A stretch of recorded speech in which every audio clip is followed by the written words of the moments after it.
Hi, welcome back to my channel. కరివేపాకు పొడిని ఎలా చేయాలో చూద్దామండి. ఒక బాణలి పెట్టి ధనియాలు కొద్దిగా, ఆవాలు కొద్దిగా, జీలకర్ర కొద్దిగా, మెంతులు కొద్దిగా, ఇవన్నీ కొద్ది కొద్దిగా అండి. అంటే ధనియాలు 1 టేబుల్ స్పూను, జీలకర్ర, ఆవాలు, మెంతులు ఇవన్నీ కొద్ది కొద్దిగా వేసుకుంటే సరిపోతుంది. ఇవన్నీ వేయించుకొని గుప్పెడు ఎండుమిర్చి తీసుకోవాలండి. ఈ గుప్పెడు ఎండుమిర్చి తీసుకొని మీడియం టు లో ఫ్లేమ్లో స్టవ్ పెట్టుకొని వేయించుకోవాలి. పచ్చెనగపప్పు ఆప్షనల్ అండి. మీకు కావాలంటే పచ్చెనగపప్పు ఒక 2 టేబుల్ స్పూన్లు వేసుకోవచ్చు, లేదంటే లేదు. నేనైతే వేసానండి పచ్చెనగపప్పు. ఇది వేగిన తర్వాత ఒక 2 గుప్పెళ్ళు కరివేపాకండి. 2 గుప్పెళ్ళు కరివేపాకు తీసుకొని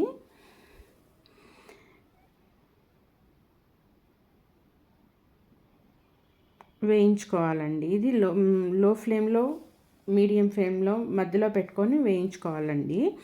ఇది అంటే బాగా మెత్తగా ఇట్లా పట్టుకుంటే పొడి పొడిగా అయ్యేటట్టు చూడాలండి. కొద్దిగా ఇంగువండి,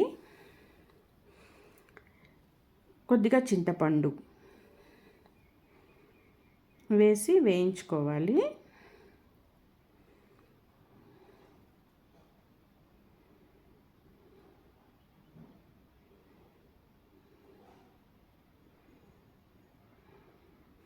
పట్టుకుంటే పొడిగా అవ్వాలండి. ఇట్లా పొడి పొడిగా అయితే అంటే బాగా ఎండిన ఆకు పొడి పొడిగా అవుతుంది చూడండి, అలా అవ్వాలి.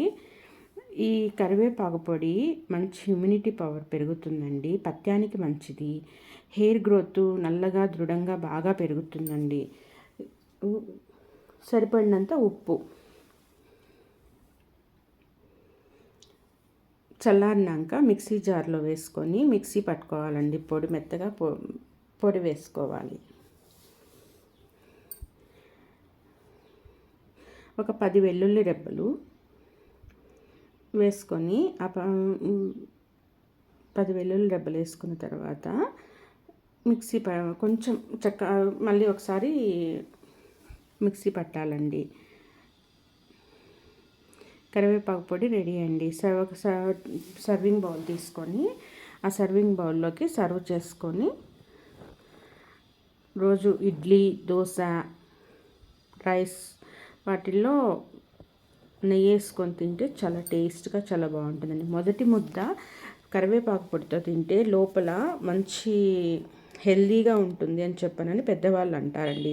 Thanks for watching.